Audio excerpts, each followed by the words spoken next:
Janvier 1939. Espagne. La jeune République espagnole est ravagée par une guerre civile.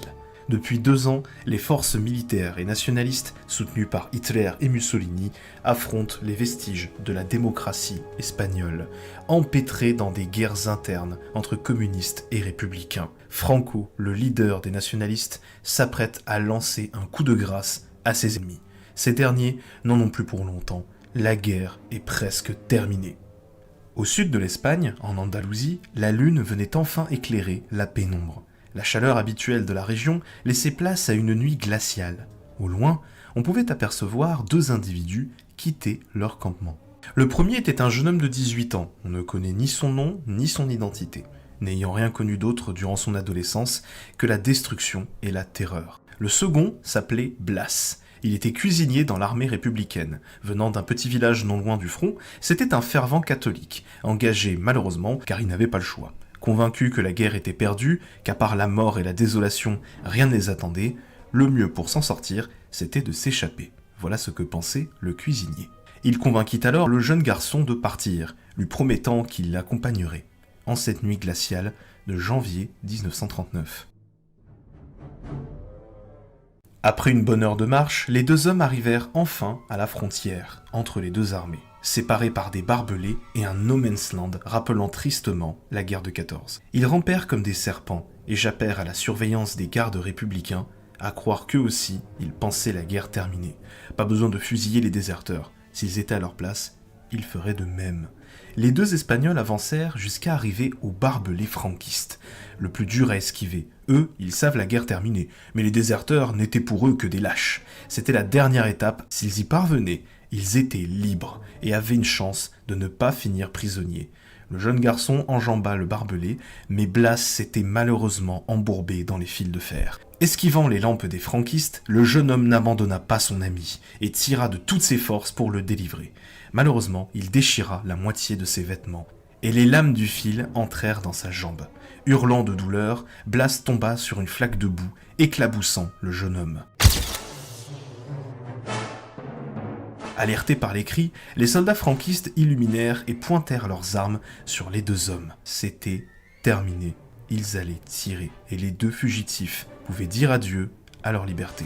Mais à ce moment, le jeune homme déclara aux franquistes qu'ils étaient de leur côté, et que le cuisinier était un soldat blessé, ayant survécu à un assaut la veille. De par ses vêtements déchirés et la boue sur le visage, ils ne purent pas les reconnaître.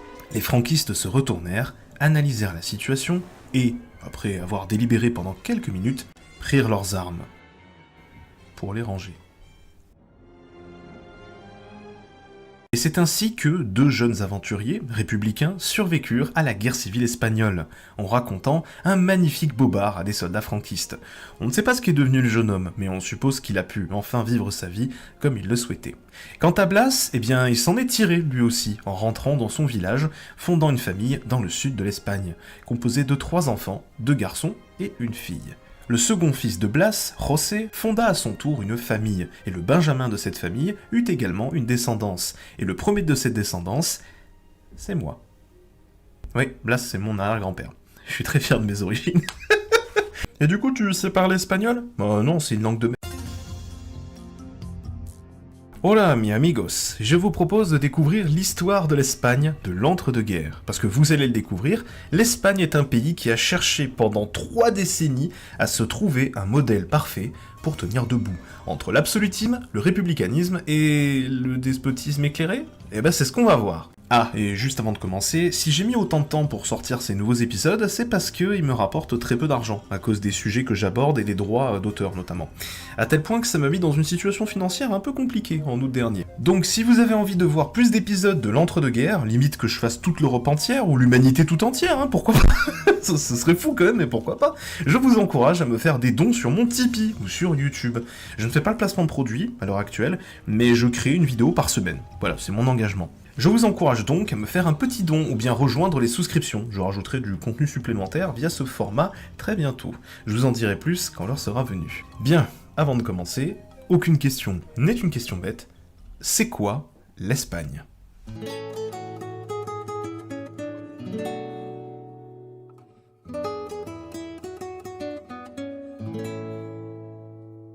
L'Espagne est une nation européenne située dans la péninsule ibérique, qui tire son origine du fleuve Ibère, nommé par les Grecs, et qui signifie... On sait pas, voilà. C'est pas tous les jours qu'on a une explication, donc voilà. Non, en vrai, il y a plusieurs origines à ce mot. Et la principale et qui est retenue, c'est celle que cela vient de la racine indo-européenne du mot Ibère. Ça pourrait signifier fertilité, prairie ou fleuve. Bref, tout ce qui est en lien avec un beau fleuve européen. Bon, parenthèse faite, l'Espagne donc, c'est un des plus beaux pays d'Europe, et je n'exagère pas. Que ce soit pour la Catalogne, le Pays Basque, la Galicie, l'Andalousie, où il fait 6000 degrés à l'ombre, ça c'est pas une légende, je vous jure. Bref, matez ces paysages, ils parlent pour eux-mêmes. J'y suis allé 4 fois dans ma vie. J'ai visité Barcelone, avec son zoo en plein milieu de la ville, c'est impressionnant ça. T'as tous les animaux du monde condensés dans l'équivalent d'un terrain de foot quoi. La Sagrada Familia, il y a Madrid à visiter, les plages des îles Baléares, Ibiza, les sublimes mosquées de l'Andalousie. Sans déconner, foncez voir ce pays, c'est... Je pense que vous l'aurez compris, c'est l'une des principales forces de l'Espagne, c'est sa culture et son patrimoine. Et donc, son histoire. Le tourisme en Espagne, c'est 80 millions de personnes. C'est le double de sa population, et ça contribue largement aux revenus du pays. Son histoire est passionnante, marquée par la Grèce antique, Carthage, les Romains, les Visigoths, l'occupation musulmane. C'est le premier pays européen à avoir découvert l'Amérique, bordel. Attends, j'ai un doute. Chérie ? C'est l'Espagne ou c'est le Portugal qui a découvert l'Amérique ? Christophe Colomb est italien, mais c'était pour le compte de l'Espagne, je crois. Ouais, je crois que c'était la reine de Castille, j'ai un doute, je vais vérifier. Découverte Amérique. Le navigateur génois et ses hommes posaient le pied sur le nouveau continent après avoir traversé... Non mais je m'en fous, donne-moi le... Mandaté par la reine Isabelle de Castille. Et le roi d'Aragon Ferdinand II. Donc c'était bien l'Espagne.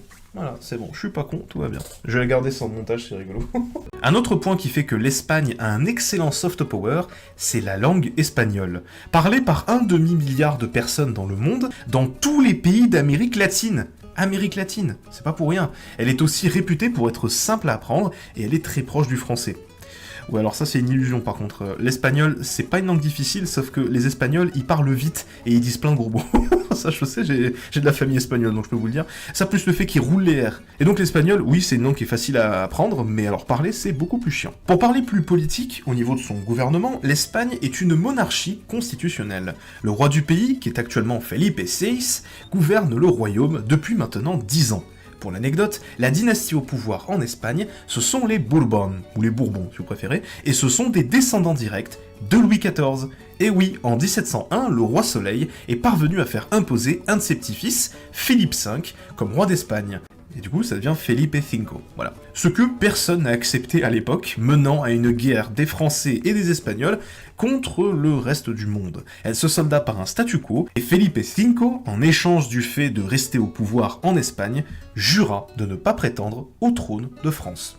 C'est fou quand même. Alors, contrairement à d'autres monarques constitutionnels, genre le roi d'Angleterre ou l'empereur du Japon, le roi d'Espagne conserve pas mal de pouvoirs. Il peut censurer les lois, en promulguer, il est le chef des armées, peut accorder la grâce à un condamné et dissoudre le parlement. Ouais, c'est quasiment un président à vie en fait. Bon, il peut pas tout faire non plus, il peut pas déclarer la guerre, ni invalider le scrutin d'une élection.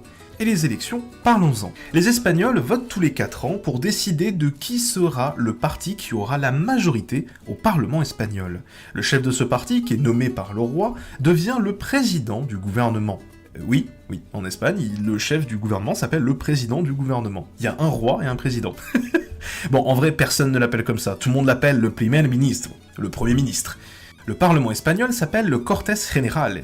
Cortés, c'était le nom des États généraux à l'époque de l'Ancien Régime, pendant la période de la monarchie absolue espagnole. Aujourd'hui, Cortés est un mot qui est toujours employé en Espagne, malgré la connotation noble et bourgeoise de ce titre. D'ailleurs, je parle de l'État espagnol, mais en réalité, tous les Espagnols ne sont pas unis. Contrairement à la France, où la République a écrasé le régionalisme, à l'exception peut-être de la Bretagne et de la Corse, les régions espagnoles de la Catalogne et Basque se revendiquent clairement de cette région, avant leur pays. Pour vous dire, quand j'étais à Barcelone, j'ai vu des jeux vidéo, je crois que c'était Doom de mémoire, enfin bref, le Doom de 2016 là. Le jeu était traduit en castillan, la langue espagnole, comme ça qu'on l'appelle, et en catalan. Je me souviens plus de s'il y avait un doublage, mais ça m'avait marqué à l'époque, le décalage entre l'État, la région et son peuple, quoi. Bref, je pense que maintenant, vous en savez un peu plus sur ce pays. Désormais, il est temps de vous raconter son histoire de l'entre-deux-guerres. Parce que comme vous avez pu le constater dans mon résumé, il manque beaucoup d'éléments pour comprendre ce qu'est devenu, comment l'Espagne d'aujourd'hui est apparue. C'est ce que nous allons voir aujourd'hui. Bienvenue dans No Pasaran, l'épisode sur l'Espagne de l'entre-deux-guerres.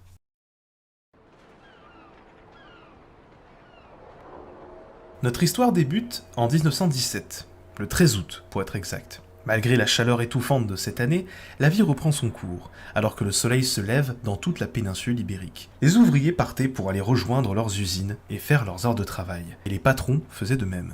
À Barcelone, zone très industrielle, la plupart des patrons se lèvent sachant parfaitement qu'ils n'auront pas grand-chose à faire, le quota de production étant calculé depuis des mois à l'avance. C'est une journée comme les autres qui va débuter le 13 août 1917, jusqu'à ce que les patrons arrivent à leurs usines et observent avec stupeur l'Espagne complètement paralysée. Des grèves générales éclatent de partout dans le pays, et presque toutes les usines sont mises à l'arrêt. Comment c'est possible? Comment l'État espagnol en est arrivé à un point où tout est bloqué et que plus rien ne fonctionne? C'est spectaculaire quand même. Eh bien voici le contexte. En 1917, l'Espagne n'est plus que le vestige de sa gloire passée. Le pays, qui avait déjà bien souffert pendant les guerres de Louis XIV, fut littéralement ravagé par Napoléon, détruisant des centaines de villages et massacrant sa population sans aucune pitié. Bonaparte perdit le contrôle de l'Espagne, mais ce n'est pas une libération pour autant, et le 19e siècle fut très mouvementé pour le royaume d'Espagne. Pour résumer, le pays va connaître des guerres pendant tout le 19e siècle, littéralement 100 ans de conflits. Et pas des petits conflits genre des insurrections, non, je parle de conflits d'envergure qui menacent la stabilité même du royaume. Déjà, l'Empire espagnol va éclater en 1000 morceaux. Les colonies comme par exemple la Colombie, le Mexique, le Chili, le Venezuela, l'Argentine, tous vont se détacher de l'Espagne. Inspiré par la Révolution française, Napoléon ayant envahi puis détruit une grande partie de l'Espagne, le pays n'a pas les moyens de retenir ses futures nations et perd ainsi d'énormes ressources économiques et un poids international. Les seuls que l'Espagne arrive à peu près à garder, ce sont les Cubains, les Philippins et les Marocains. Pas de bol, en 1898, une jeune puissance militaire qui s'appelle les États-Unis d'Amérique prennent la défense de ces révolutionnaires et écrasent l'Espagne, tuant son empire colonial. Sauf le Maroc. On peut leur faire confiance. Mais le pire, c'est que tous ces problèmes, le pouvoir espagnol va tout faire pour les éviter. Et à chaque fois qu'il trouve une solution, ça rajoute des problèmes. Par exemple, en 1820, le roi Ferdinand VIII, voit toutes les colonies se barrer. Et il se dit, ok, on va mettre en place une politique espagnole plus libérale, parce que son gouvernement a subi des tentatives de renversement. Le peuple supporte de moins en moins l'absolutisme, et afin de rentrer convenablement dans le 19e siècle, prévoyant par exemple la révolution industrielle, eh bien il faut changer, tout simplement.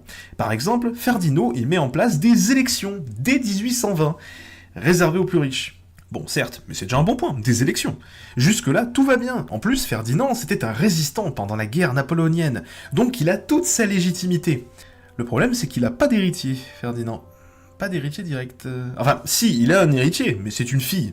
Voilà, elle s'appelle Isabelle. Mais le premier dans la ligne de succession du trône, c'est pas sa fille, c'est son frère, Charles, qui doit du coup succéder au trône. Le truc c'est que Charles, il ne veut pas entendre parler de libéralisation. Il veut une monarchie de droit divin. Alors Ferdinand, il voit son frère Charles et il lui dit « Écoute mon ref, ton idée politique, c'est de la merde, mais je suis d'accord sur un point, j'ai tous les pouvoirs. Et donc, ayant tous les pouvoirs, je te déshérite du royaume. Et à la place, je mets ma fille à la succession directe. Voilà, a été adopté aussi, connard. » Vous voyez les petits frères et les petites sœurs, hein, s'il y a une seule chose que vous deviez retenir de cette vidéo, c'est que quoi que vous fassiez, nous les aînés, on vous martyrisera toujours. C'est comme ça, c'est la vie. Hein. Bon, évidemment, c'était une fausse bonne idée, puisque Charles va se transformer en Super Saiyan dégénéré. Et avec plein de poteaux à lui, il va créer le mouvement des carlistes. En gros, les carlistes, ce sont ceux qui considèrent Charles et sa famille comme étant légitimes pour le trône d'Espagne. Ils sont anti-libéraux, anti-démocratiques, logique, anti-francs-maçons, puisque les francs-maçons à l'époque ont soutenu la libéralisation espagnole, et veulent récupérer toutes les anciennes colonies du pays.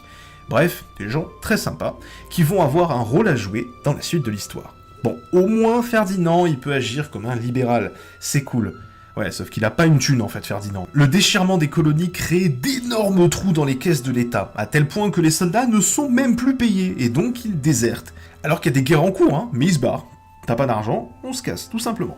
Les carlistes vont donc en profiter pour mener des coups d'État tous les 6 jours. Et les libéraux commencent à se dire que finalement le roi c'était plutôt de la merde. Alors, je vais devoir résumer, parce que sinon on va passer 107 ans dessus. Donc, en 1873, incapable de restaurer la stabilité de l'État, la monarchie capitule. Et un régime républicain, la première république espagnole, est proclamé. Sauf que la République non plus n'arrive pas à gérer la situation. Le général Manuel Pavia lance un coup d'État et établit une dictature. Alors je précise, ce ne sont pas des carlistes ceux qui arrivent au pouvoir. Non, ce sont juste des militaires pas contents, qui voulaient absolument éviter le bordel. Cependant, 11 mois plus tard, les monarchistes tentent un coup d'État qui réussit, et la monarchie est restaurée, avec comme monarque Alfonso XII, qui lui est un libéral convaincu. Incroyable! Il va même signer une constitution garantissant la démocratie en Espagne. Elle devient une monarchie constitutionnelle! C'est pas beau ça? Truc de fou! Les carlistes, voyant que Alfonso a réussi à monter au pouvoir de manière légitime, mais surtout en s'imposant, ils vont le respecter et arrêter leur guerre civile. En 1886 arrive au pouvoir le Parti libéral, un parti de centre-gauche. Et en 1890, 4 ans après, il remplace le suffrage censitaire, le vote des riches dont je vous ai parlé tout à l'heure, par un suffrage universel, masculin. Mais un suffrage universel quand même, c'est incroyable quand même. Qu'est-ce qui pourrait mal tourner? Ah oui, les colonies espagnoles, c'est vrai. Du coup, il n'y en a plus. Voilà, il reste que le Maroc. Ouais, bon, ça fout le bordel, certes, mais au moins, du moment que Alfonso XII est toujours là, et vu qu'il est légitime, vu qu'il est respecté par tout le monde, ça ne peut que bien se... Ah, il est mort? Oh, sa mère. Oh, putain, aucune chance de survie. Bon. Alors, c'est qui le successeur? Alfonso XIII. Ok, c'est parti. Alfonso XIII arrive au pouvoir en 1902, à 16 ans, après une régence effectuée par sa maman, et l'État espagnol n'est plus que l'ombre de lui-même. La démocratie a pris le devant dans la politique espagnole, et en gros, 2 partis s'affrontent et alternent le pouvoir. Le parti libéral de centre-gauche et le parti conservateur de centre-droit. Le parti libéral regroupe énormément d'anciens républicains, qui voient en ce mouvement politique une occasion de mettre en place plus de libéralisme au sein de la monarchie. Par exemple, Niceto Alcera Zamora est un libéral espagnol. Et oui, c'est le tout premier dirigeant du pays dans HOI4. Alfonso XIII arrive tout juste au pouvoir. Mais il y a quelque chose qui l'inquiète, au point de se demander si rétablir une monarchie absolue n'est pas une mauvaise chose. C'est que depuis qu'il est au pouvoir, il subit une centaine de tentatives d'assassinat. Genre, il monte sur son cheval dans sa cour, quelqu'un lui tire dessus, il rend une visite au président français, on tente de l'assassiner, lui et le président. Après son mariage, alors qu'il se rend au palais royal, bim, une autre bombe lui saute à proximité. Mais bon sang, mais qui veut l'assassiner avec autant de volonté? Les républicains? Non, ils ont rejoint le parti libéral, ils sont au pouvoir. C'est débile.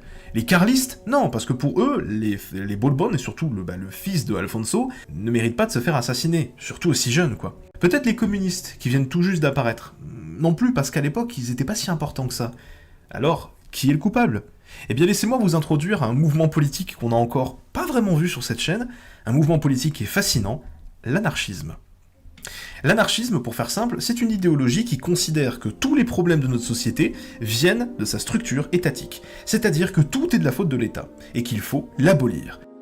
Et attention, l'anarchisme, ce n'est pas l'anéantissement de tout le système fonctionnel. Ce n'est pas comme si on envoyait une bombe nucléaire et qu'on observait comment la situation allait s'en sortir. Non, l'anarchisme, c'est avant tout mettre fin à la propriété privée, à l'exploitation des travailleurs par leurs employeurs, que tout le monde soit mis au même pied d'égalité, sans barrière sociale, que ce soit homme comme femme, liberté d'expression totale. Vraiment, c'est ça l'idée, c'est que tout le monde soit au même pied d'égalité. Ce que je vous décris, c'est ce qu'on appelle l'anarchisme libertaire, c'est-à-dire placer la liberté des hommes et des femmes avant tout dans la société.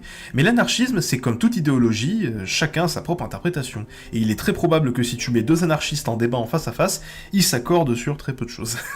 Véridique, j'ai déjà essayé, ça marche. Par exemple, comment accéder au pouvoir? La place de la religion? La liberté totale, certes, mais pour tout le monde? pour les anciens qui gouvernaient le territoire. Bah c'est des sujets qui font débat, hein. Tous ne sont pas d'accord. Il existe des mouvements anarchistes qui ne veulent pas la confrontation, tandis qu'au XXe siècle, nombreux voulaient tuer des chefs d'État, comme on vient tout juste de le voir, pour parvenir à un renversement du pouvoir. Certains anarchistes revendiquent un anarcho-christianisme. Ça peut paraître paradoxal quand tu sais qu'un des slogans de l'anarchisme c'est ni Dieu ni maître, mais bon pourquoi pas. Quelque part, Jésus c'est un anarchiste.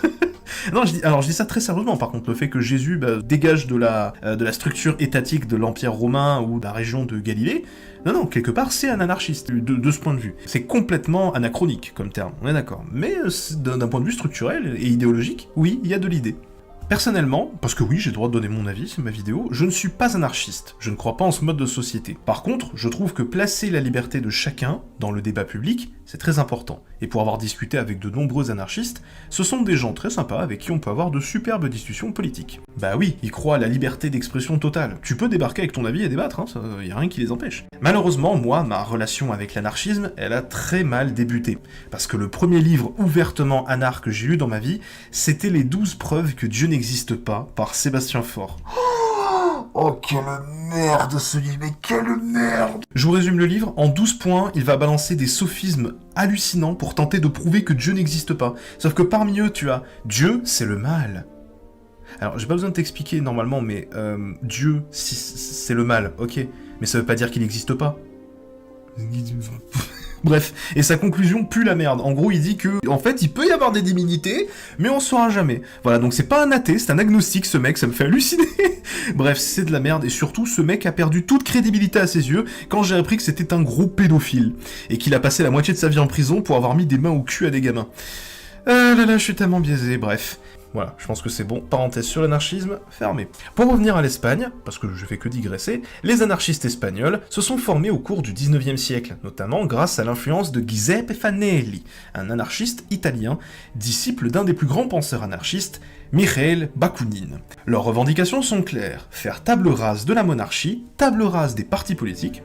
Je cite Simone Veil, la philosophe, ce sont des machines à créer des passions qui ne parviennent pas à résoudre les problèmes de la société. L'anarchisme espagnol a pris son essor considérable dans la campagne et dans les usines. L'essor du capitalisme en Espagne a renforcé les oppressions et détérioré les conditions de travail des employés, ce qui fait que les anarchistes, plutôt que de créer un parti pour représenter les ouvriers, vont créer des syndicats, notamment le fameux CNT en 1910, la Confédération Nationale du Travail, pour aider et soutenir les travailleurs au quotidien et défendre leurs droits.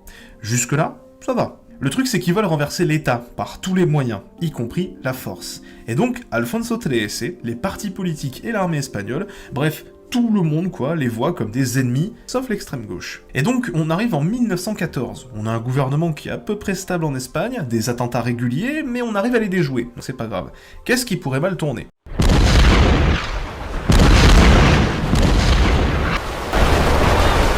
En 1914, le monde entier se jette dans une guerre qui ne devait durer que quelques semaines, et qui va durer 4 ans.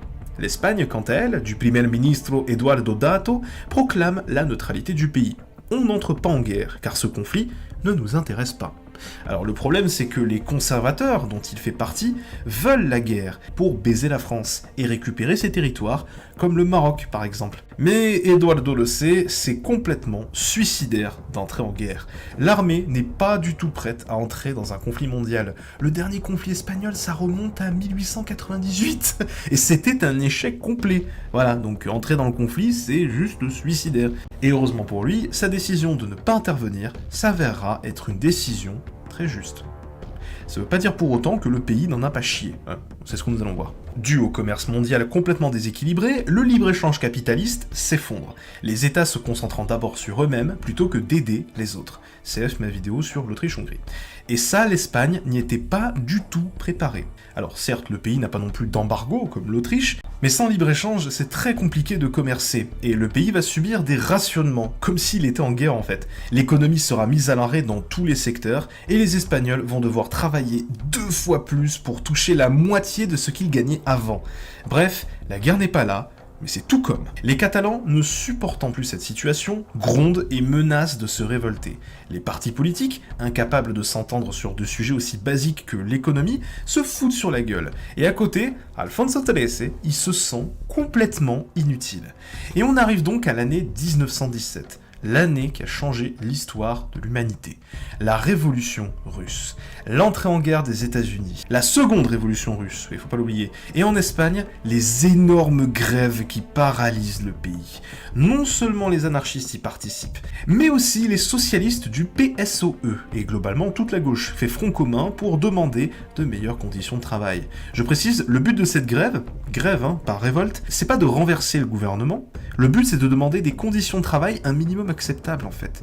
Mais pour le gouvernement et l'armée, comment ça se fait qu'ils les voient comme ça? Eh bien, le gouvernement et l'armée connaissent très bien les revendications des grévistes. Cependant, déjà, ils n'ont pas les moyens de les aider, c'est triste mais c'est comme ça, et surtout, ils vont pouvoir se servir de cette agitation pour justifier l'emploi de la violence. Et c'est ainsi, seulement 3 jours après les immenses grèves, que la police est déployée pour calmer la situation. Preuve que cette grève n'était pas prévue pour aller plus loin, à Barcelone, les anarchistes balancent sur la police des bombes artisanales qui n'explosent pas. Voilà, elles n'étaient pas mises au point, tout simplement. Bilan de la répression, 80 morts et plus de 2000 arrestations. Selon les Espagnols, c'est une défaite morale. Selon les conservateurs, c'est une victoire totale.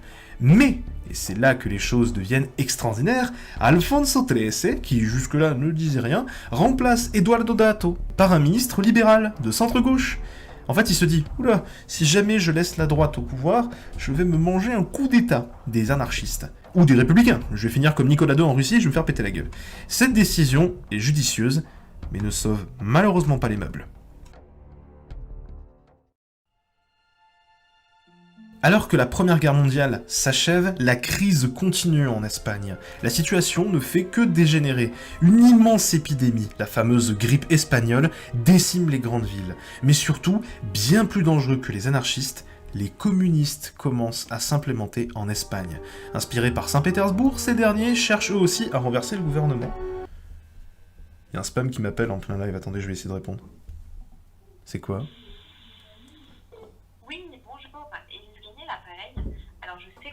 Me raccrocher. C'est une IA. Je vous appelle pour vos économies d'énergie, mais je vous C'est une IA, je suis mort. Laissez 40 secondes, vous verrez que j'ai bien fait de vous appeler. Vous me faites cette faveur de m'écouter quelques secondes?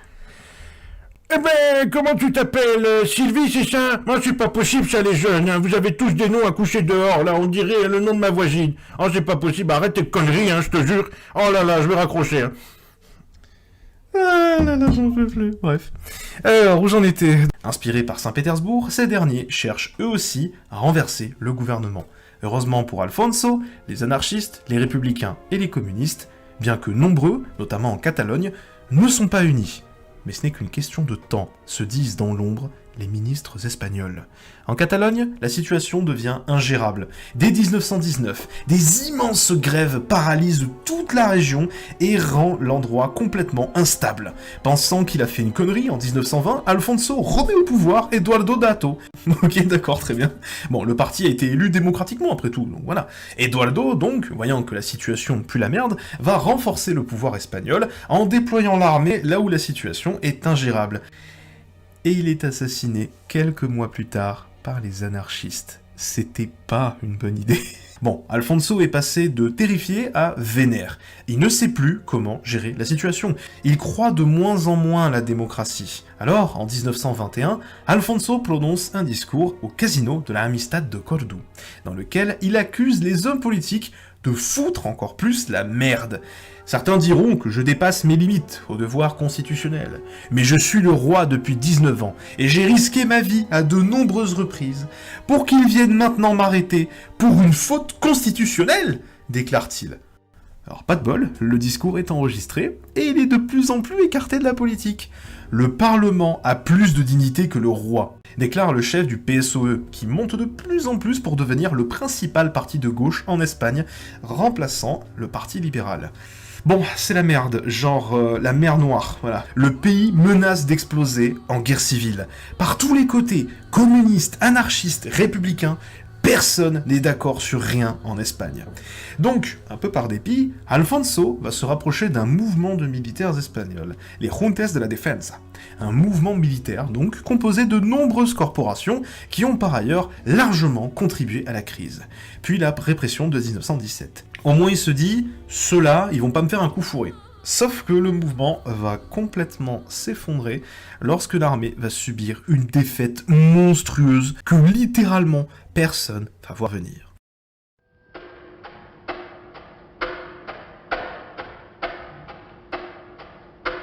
En janvier 1921, les Rifins, des tribus berbères se trouvant au Maroc, se soulèvent contre l'occupation espagnole.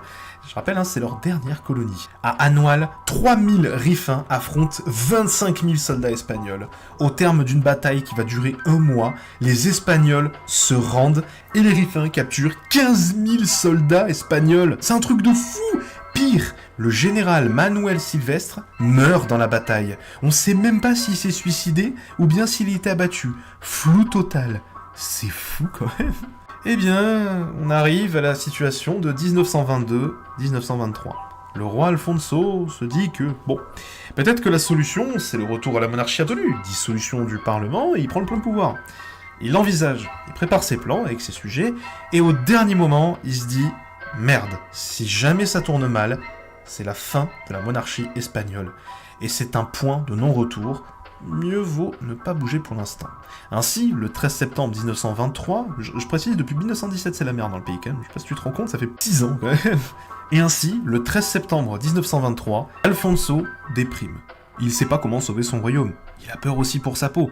Et c'est là que, un peu de nulle part, un général espagnol prend le pouvoir dans la Catalogne, grâce à un coup d'État. Sauf que le général, il fait son coup, non pas contre le roi Alfonso, mais contre le gouvernement démocratique de Madrid.